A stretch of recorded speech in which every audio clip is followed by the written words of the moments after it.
முதல் கவனமாக இருக்க வேண்டிய விஷயம், எந்த உணவு சாப்பிட்டாலும் அது லோ கிளைசிமிக் உணவா என்று உத்தரவாதம் செய்து சாப்பிடு.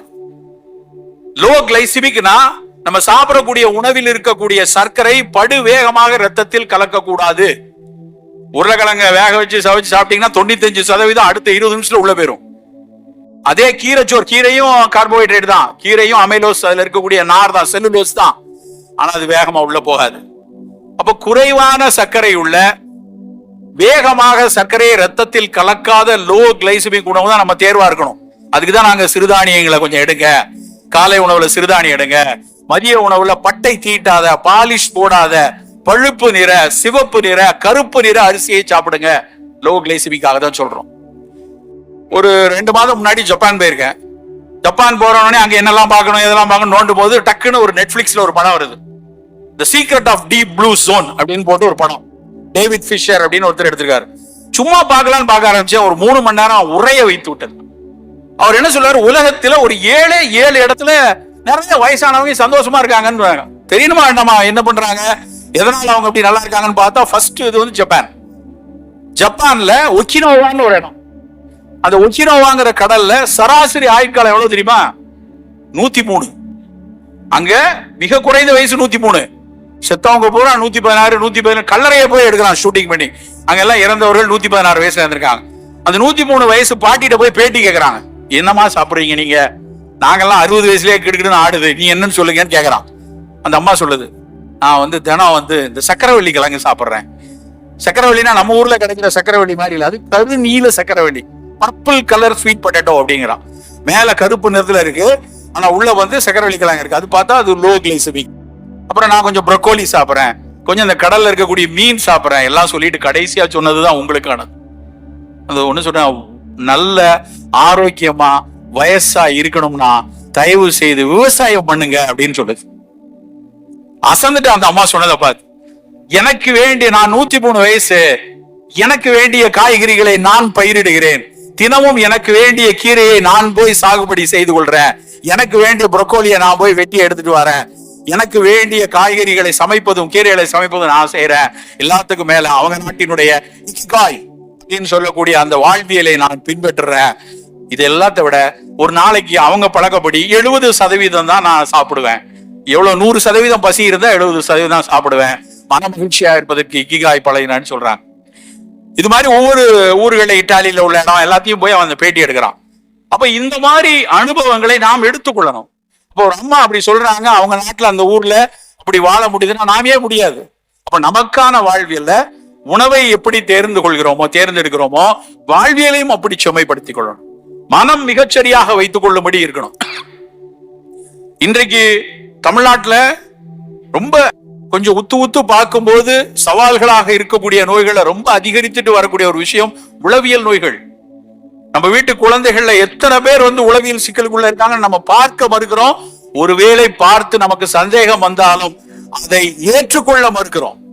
அவன் கொஞ்சம் சிக்கல்ல இருக்கான் அப்படின்னா கொஞ்சம் உஷாராக இல்லை என்றால், சரியான அவனுக்கான ஒரு அரவணைப்பும் அவருக்கான ஒரு சரியான மருத்துவ வழிகாட்டுதலும் இல்லைன்னா, மிகச்சிறப்பான உயர்ந்த இடத்தில் அவர் போனாலும் உளவியல் சிக்கல்ல வந்து பெரிய ஒரு இரக்கத்தை அவர் பார்க்கக்கூடிய ஒரு சூழல் இன்னைக்கு கூடிக்கொண்டே இருக்கிறது. அதுவும் குறிப்பா பெண் குழந்தைகள். ஆனா உறக்கம் சரியா இல்ல, அவளுடைய வாழ்வியல் பெரும் அழுத்தம் மிகுந்த ஒரு வாழ்வியலா மாறி இருக்கு. உணவில் பல்வேறு இது மாதிரி குப்பை உணவினுடைய சிக்கல்கள் இருக்கு. இரவில் நள்ளிரவில் நடுஇரவில் சாப்பிடக்கூடிய கூட்டம் கூடிக்கொண்டே இருக்கிறது. முன்னாடி எல்லாம் பசிச்சது சாப்பிடுறதுங்கிறதுலாம் இல்ல. எல்லாரும் சென்னை மாதிரி இடங்கள்ல 7 மணி ஆனா போனா தூக்கிடுறான். எடுத்து ஆப்ல போயிட்டு ஸ்விக்கி, சொமேட்டோ, எதையாவது செப்டோன்னு போட்டா விருந்து உணவு அவனுக்கு பரிமாறப்படுகிறது இரவுல. எங்க வீட்டுல நான் சின்ன பிள்ளையா இருக்கும் போது இரவு உணவு அப்படின்னா எனக்கு இப்போ ஞாபகம் இருக்கு, மத்தியானத்தினுடைய மீதி தான் இரவு உணவு. மத்தியானம் சோறு மீதி இருக்குல்ல, கொஞ்சம் மோர் விட்டு வச்சுக்கோ, கொஞ்சம் அப்பளம் வத்துவதாங்க, இல்லைன்னா வத்தல் கொடுக்குறேன், இல்ல மத்தியானம் ரசம் வச்சு கொடுமா, அது மட்டும் கொடுமான்னு கேட்போம். அது பெரிய விஷயமா இருக்கும். இரவு உணவு என்பது ஒரு எளிய உணவாக எளியோர் வீட்டில் மதிய உணவீட்டின் மீதியாக இருந்தது. இன்றைக்கு பல வீடுகள்ல, நடுத்தர வர்க்கத்தினுடைய வீடு, இன்னும் கீழே இருக்கக்கூடியவங்க வீட்டில் கூட இரவு உணவு என்பது விருந்தாக மாறிவிட்டது. அது என்ன சார் விருந்து? ஆமா, நீ தேர்ந்தெடுக்கும் போது, நீ வந்து ஸ்விக்கிலயோ சொமேட்டோலயோ செப்டோலயோ தேர்ந்தெடுக்கும் போது என்ன கம்மங்கஞ்சியை தேர்ந்தெடுத்து சாப்பிடுற, ஓடும் போதே வந்து அவனுக்கு என்ன சுவையா இருக்கும், எது வந்து மிகச்சிறப்பா இருக்கும், எது இந்த கார்டுல ஆஃபர், இந்த கம்பெனி என்ன ஆஃபர் கொடுக்குறான், அவன் சாப்பாடை தீர்மானிக்கிறது எதெல்லாம் எவன் ஆஃபர் கொடுக்குறான், எவன் சுவையா இருக்கிறத கொடுக்குறான், எவன் வந்து விராட் கோலி சொல்றத சாப்பாடு கொடுக்குறான், இதைத்தான் தேர்ந்தெடுக்கிறோம். இதை தேர்ந்தெடுக்கும் போது தினம் தினம் தேர்ந்தெடுக்கிறது, நள்ளிரவில் சாப்பிடுறது. அன்னைக்கு ஒரு நாள் ஏர்போர்ட்டுக்கு போயிட்டு நானும் என் நண்பர் 2 பேரும் வந்தோம். விமானம் கொஞ்சம் தாமதம், லேட் ஆயிடுச்சு, 1 மணி ஆயிடுச்சு ராத்திரி. நான் வீட்டுக்கு போறதுக்கு முன்னாடி அவரை கொண்டு போய் கீழ்பாக்கில் அவரை இறக்கி விட்டுட்டு நான் அண்ணா நகர் வழியா நுழாம்பூருக்கு வரேன். கீழ்பாக்கு விட்டுட்டு நண்பரே நம்ப மாட்டீங்க, ராத்திரி 1:30 மணிக்கு அண்ணா நகர்னு 2ஆம் பெரிய சாலை இருக்கு, அதை கடந்து வரேன். அந்த 2ஆம் சாலையை கடந்து வரும்போது 1:30 மணிக்கு டிராபிக் ஜாம், வண்டியை நகர்த்த முடியல. 2 மணிக்கு என்னடா இவ்வளவு கூட்டம், ஏதாவது ஆக்சிடென்ட் ஆயிருச்சா அப்படிங்கிற என் டிரைவர் சிரிச்சுக்கிட்டே, இல்ல சார் நீங்க எப்பவுமே கூட்டமா இருக்கு, இன்னைக்கு தான் பாக்குறீங்க, வண்டியை நிறுத்துப்பா, நான் கொஞ்சம் நடந்து வரேன், நீ அந்த பக்கம் என்னதான் அப்படி கூட்டமா இருக்கா பார்த்துட்டு வரேன் அப்படின்னு சொல்லிட்டு அவரை வண்டியை மெதுவா ஓட்ட சொல்லிட்டு நான் இறங்கி நடந்து வர. வேதனையாக இருந்தது நண்பர்களே. அத்தனை பேரும் இளைஞர்களும் யுவதிகளும் ஈக்குவலா, 50% பெண்கள், 50% மாணவர்கள். 2 மணிக்கு அப்படி பிரியாணியும் அதையும் சாப்பிட்டு இருக்கான் ராத்திரியில.